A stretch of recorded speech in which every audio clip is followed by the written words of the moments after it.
Okay, hello. Today we join live from Monaco, Lorena Baricalla. She's the author of a trilogy of books, like I talked on the social media. But first of all, she's an international artist. She's a ballet dancer, singer, choreographer. She's also a master of ceremony. Oh my God, I must check on my list because she does so many things. She's a singer, author, producer. So, but she, first of all, will talk about this trilogy of books because she's also a writer and she wrote this trilogy, Origins, The Answers. So, what was your basic idea to start writing about this subject? So first of all, it's a pleasure to be with you, Mario, today, Thank you. and talk with you about all this. True that I do many things because I like to express myself as an artist in different ways, and I want to prove myself that I can, transmit my artistic soul to the audience in different ways. How did I get the idea to write the trilogy? Yes. So, quite a long story. In fact, everything is born from a song. So I was asked to sing an hymn entitled Reditus Deorum. It was in Latin. It is in Latin, and you can also on YouTube. And this hymn was really full of meanings of I can say, a spiritual dimension. Okay. It came to us and also to my manager that you have met right before, Tino Genovese, Yes. that we should do a big show on this theme that I will now explain, the theme of Origin the Answer, that we should put a big show, to put this on stage.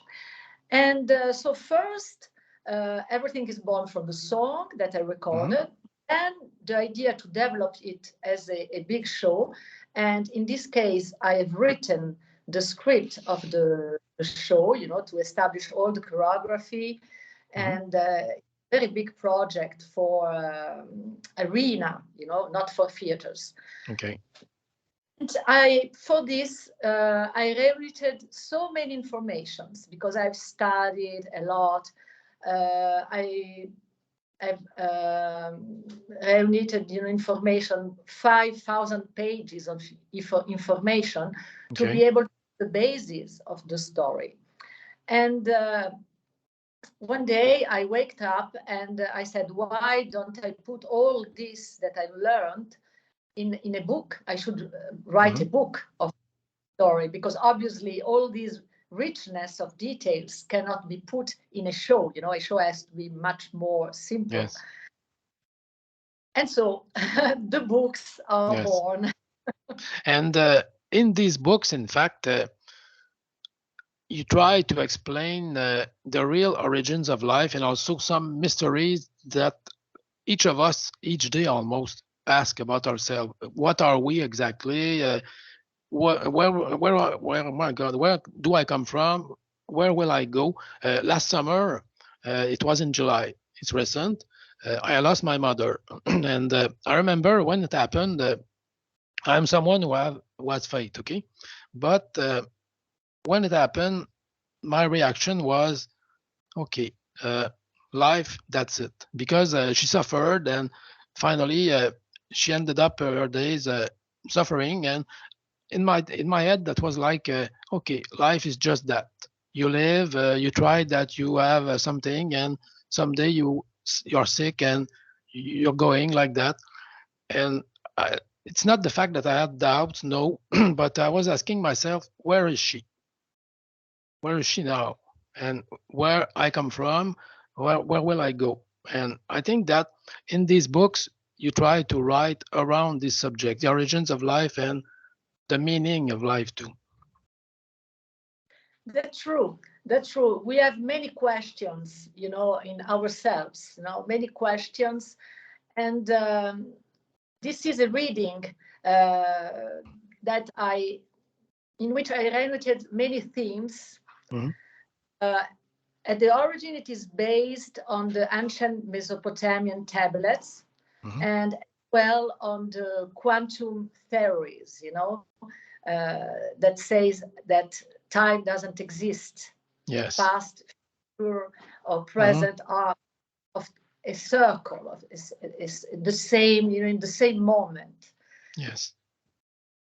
It's the eternity, Mm-hmm. the eternity. And I want to bring many answers.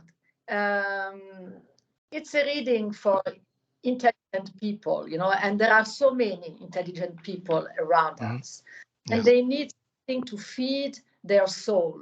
Sometimes we need a reading that can stimulate us to think, and Mm-hmm. everyone can search for the right answers. Um, we have to think first of all. So it's a big saga, it's a big adventurous and spiritual story, Mm-hmm. but the reader wants to see more, in deepen. He can discover many meanings of life, many symbolism, many historical facts, scientific facts, many details that can stimulate him. In fact, it is written as a sacred book. Okay. But in the second book, in the search of the kingdom of heaven, uh, I think that you try to write more exactly around that subject, that people hope that when they die, something will be there waiting for them. But so many people now have doubts about it. More than ever, people doubt, people don't have faith, they lose faith, and they live like people who don't have faith too. But in the book, can the reader find some hope and some answers? Yes, they will have an answer at the end. They will have an answer at the end of the book. And the first thing that the book wants to stimulate is the values, Mm-hmm. the and moral values. Um, Thanks to this, we can be stronger in front of all these questions and Yes. act our life in a different way. It is Yes. so important nowadays to bring back to mankind values. Yes. This Bring hope. mention of everything. Yes, because I think many people right now act in a way that shows that they lost hope because of the fact, exactly that fact, because they think that after life there is nothing. So they act sometime they act with a revolt inside of them because they think that they live for nothing. They say to themselves, okay, I'm living here for nothing. The day I will die, it's like when you turn off a light. Look, like that, this is over, finished, no light. And they live accordingly to that. But the True. factor is to bring back hope. Hope can comes when you have a spiritual dimension. Mhm. And when I speak about spirituality, I'm not speaking about religion. Religion can be also part of spirituality, but it's not the same thing. Okay. The spiritual dimension means that we are something more than a arm, elbow. So we are not an elbow. No. So we are something more. When you Mhm. start to think this way, when you start to see your spiritual dimension that is much more elevated, Mhm. you start to see the universe in a different way and yourself inside the universe in a different way. If Yes. we are too much superficial or materialist, we lose completely the meaning of what a human being is. And the Yes. society nowadays pushes, in fact, the people to abolish this spiritual dimension and to think in a very low level way. Yes, I think I remember once we had a very short conversation about that, but I remember once I told you that I perceive that for me, people always talk about live the moment present, but when we examine that, present only lasts for my God, a parcel of second, because the present becomes the past and we enter in what was the future. So there is no time, in fact. Yes, yes, there is no time. So you want to mean, you want to say that the people has no, they don't think about the future, or they just want to have pleasure in the present. This is what No, you. no, it's because my theory is that if you concentrate on the fact that so many people say, oh, concentrate on living the present, okay, but the present, in fact, is just that moment exactly now. So immediately after now, it becomes past, and we enter in what was the present a moment ago. So there is no time. We are in the middle of past and future and present, past, present, future. So the time is hard to explain. True. So this means that time doesn't exist. And a very good example about that I always think about is when I want to explain this, that time doesn't exist. I mean, the scientific people, you know, all the scientific facts say that time doesn't. So it's not yes, they just say that. Yes. it's true. It's not just an idea that we have. It's true. You know, the facts are there. Time doesn't exist. And a very easy example is that when we look at the stars in the sky, in fact, we are seeing the past. In our present, we are seeing the past, because the stars that are there in that moment, in fact, maybe doesn't exist anymore. Okay. Because the light, you know, travel at 300,000 second, you know, per second, kilometer per second. And so these stars are at millions of years of, you know, far away from us. Yes. In fact, that image of the sky that comes to our eyes in that moment, in fact, it's an image that doesn't exist anymore. Okay. So maybe this already, you know, explode. They are not there anymore. So we are seeing the past in our present. So it means that the ancient societies discovered some, I would say, some truth about life that even today people cannot see. Yes, they don't see because they are not trained as well at school to see it. I think the people in the past, in ancient times, they had much more reflection, you know, in themselves, because they had time than we have to think, to talk, to look at the universe, to ask questions themselves. All this is lost. I think that people in general, they think that we had an evolution, but in fact, I'm not so sure. You know, I think there is not in everything.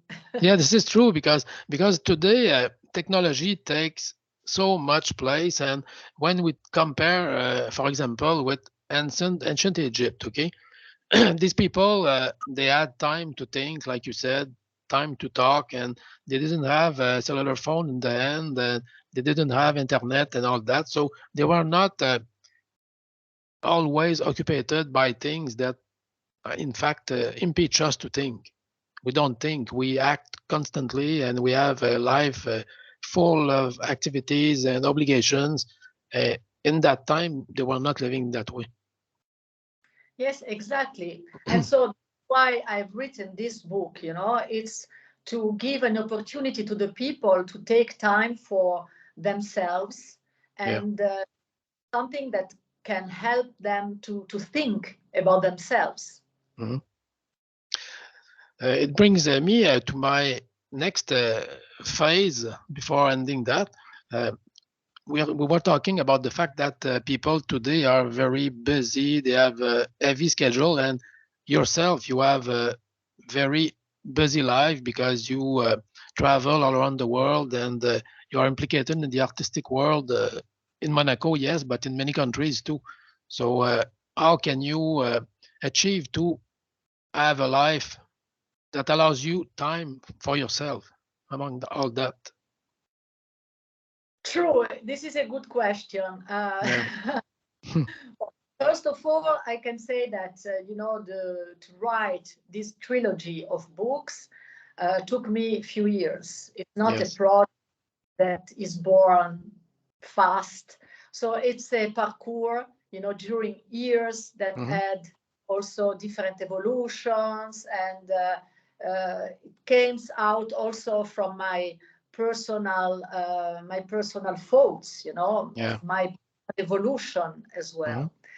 At the same time, in general, if your question is also turned in, you know, about my general life, Yeah. uh, thanks God, I'm someone who is very fast. I Hmm. have a good memory, and first of all, a good concentration. Yeah. But uh, trained me in this way to have a very high level of concentration.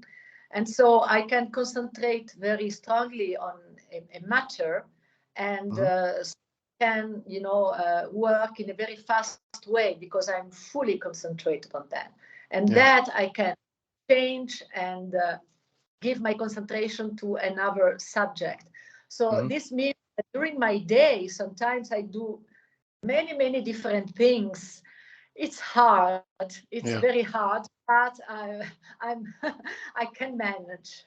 Yes. And I think that, pardon me, I think you are part of the organization of what they call the Oscars of sports. It's called the Monaco World of Sports Legends Awards. So, when this event will be presented this year? Yeah, the event this year will be held on 30 November and Hmm. 1st December in Monte Carlo. It has been conceived by our production company, Hmm. Promo Monte Carlo Production, Right. because many years ago I founded my own production company with my manager and producer Tino Genovese to be able to produce myself as an artist and as Okay. well to produce many interesting events, shows around the world. And that project is something very dear to us because it's about the world of sport, Yeah. and ballet can be on one side, part of sport as Hmm. well of the world of art, obviously. But it's very interesting for me to encounter the biggest champions, Yes. worldwide, at very, very big names. And I am the master of ceremonies of Yeah. that event. And so it's a very nice adventures as well. So you you invite all these stars of sports to come to Monaco, and they meet with you there, and they are honored, and they also get to be known in Europe because some of them are not living in Europe. True, they come from everywhere. Mario Hmm. Andretti came from America, Yeah. others that came from Australia, like Mick Doohan. We had from Qatar. We had Yeah. also a very important champion, Nasser Al-Attiyah. So from the whole world, yes. Yes. And you personally, do you have time to play during the year, for example, on stage in theater or present shows, or do you lack of time? It's not easy to have the everything, but sure that when I have a show, I concentrate only on that, and I have to out, other activities. So it depends of the projects and the things that I have at the moment, Yeah. My priority to the show or to the event or to the each project, I give time. Yes. So during the year, you have many different projects, and it can be from your career of ballerina, it can go to stage performance, master of ceremony, organization of shows. Yes, what is true that my day always starts with my training. My ballet training is the sacred moment of my day. Yes. And first, I wake up and I go to the ballet room and I train. I cannot cut it. Each day you train for ballerina. Yes, Each morning. Yeah. Each morning, yes. Oh, it's good. Keeps. And I take very little holidays, no more than weeks in the year, because it's impossible to stop training, longer. Yes, and you have a school, I think, eh? School In of fact, ballet. I have created a method for ballet schools and ballet dancers, to support them, so to give them an academic training program. So I take first of all the teachers for special courses for them to learn how to teach the method, how to improve, their teachings to the students in their school. Then they get the program, and sometimes we organize workshops with the pupils, and once a year ballet exams for them, to go to the next level. So it's something that I do, during the year. There are some meetings, with these schools and the young dancers. So it means that you prepare the teachers to teach your method to the pupils. Yes, exactly. Okay, so you are the head director of all the ballet school, and you prepare people to transmit your method. Yes, exactly. It's a vision as well, and a way of teaching, and the ballet program.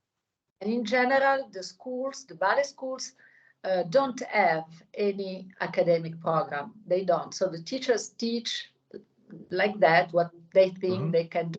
Okay. Not well organized. So I thought that this was very important to support them, with something. Maybe I'm just saying that it's an idea like that. Maybe someday you could have maybe a school of entertainment or some kind of a school of acting.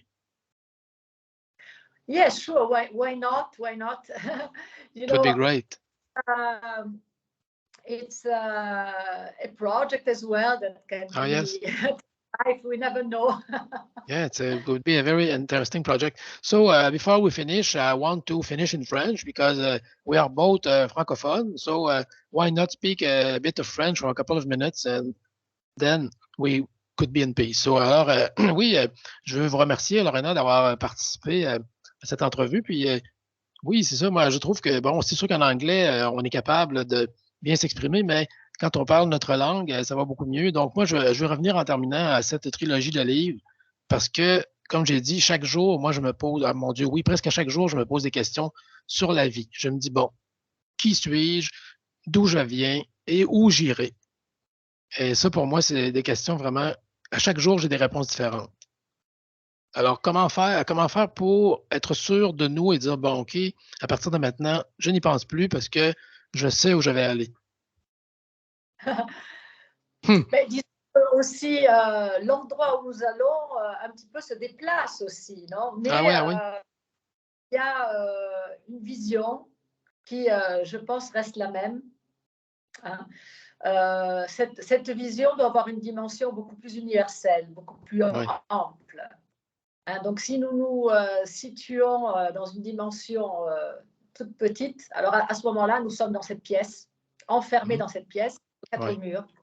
Et c'est là que nous voyons. Donc, c'est là que, comme je disais en anglais, nous sommes réduits un petit peu à n'être qu'un coude, un genou ou un os. Je veux dire. Mais l'individu, c'est quelque chose qui va bien au-delà de là. Donc, on peut voir cela une fois qu'on se situe, pas dans cette pièce, mais carrément sur une planète qui elle-même se situe dans l'univers, dans l'immensité.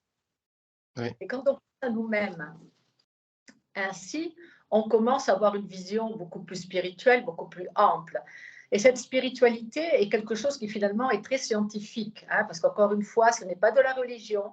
La religion est faite par-dessus ça, et chacun a la sienne, et c'est juste. Mais la dimension spirituelle est quelque chose qui se réunit même avec la vision scientifique, hein, parce que finalement, on peut expliquer certaines choses qu'en réunissant ces deux pôles. Oui. Ah, c'est vraiment...